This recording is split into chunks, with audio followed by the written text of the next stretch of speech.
মানিকগঞ্জের সিঙ্গার থানা পুলিশের উপর হামলায় ঘটনার সাথে জড়িত হুমায়ুনের শ্যালক মোহাম্মদ আমিনুরের জামিন নামঞ্জুর করেছে বিজ্ঞ আদালত। রবিবার দুপুরে মানিকগঞ্জ সিনিয়র জুডিশিয়াল ম্যাজিস্ট্রেট নূর মোহাম্মদ নূরের আদালতে পুলিশের উপর হামলাকারী ইয়াবা হুমায়ুনের ছোট ভাই শাহিনুর ও শ্যালক আমিনুরের জামিন আবেদন করা হয়। শুনানি শেষে বিচারক শাহিনুরকে জামিন দিলেও হুমায়ুনের শ্যালক আমিনুরের জামিন নামঞ্জুর করে কারাগারে পাঠানোর নির্দেশ দেন।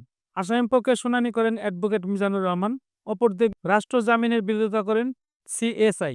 তাকে সহায়তা করেন অ্যাডভোকেট সাইফুল ইসলাম শহীদ। জামিন না পাওয়া আমিনুর সিঙ্গার উপজেলার বলদরা ইউনিয়নের বিরন্ডি গ্রামের হেলাল উদ্দিনের ছেলে। সে ধল্লা গ্রামে বসবাস করে এবং বিভিন্ন অপকর্ম করছে বলে জানা যায়।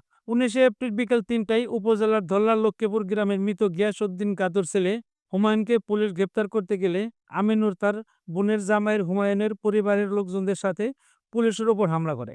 এতে পুলিশ বাদী হয়ে ৯ জনের নাম উল্লেখ সহ অজ্ঞাত ১০ থেকে ১৫ জনকে আসামি করে একটি মামলা দায়ের করেন।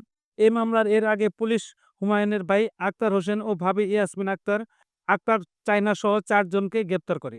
এর মধ্যে ৩ জনকে জামিন দিলেও মামলার আল ইসলাম নামের এক এজাহারভুক্ত আসামি এই রিপোর্ট লেখা পর্যন্ত জেল হাজতে রয়েছে। তার বিরুদ্ধে প্রায় ডজন খানেক মাদক মামলা রয়েছে বলে জানা গেছে।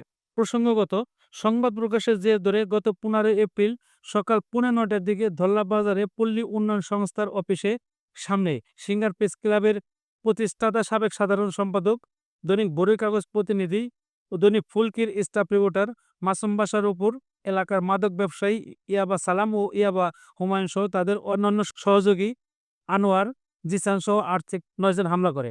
এই ঘটনার পরদিন মাসুম বাসা বাদী হয়ে সিঙ্গার থানায় একটি মামলা দায়ের করে। মামলার প্রেক্ষিতে পুলিশ হুমায়ুনকে গ্রেপ্তার করতে গেলে তার বাড়ির অভিযান চালায়। এ সময় হুমায়ুন সহ তার পরিবারের লোকজন পুলিশের উপর হামলা করে। এতে থানার এসআই পার্থ শেখর ঘোষ সহ ২ কনস্টেবল মাহবুব ও শহীদুল ইসলাম আহত হন।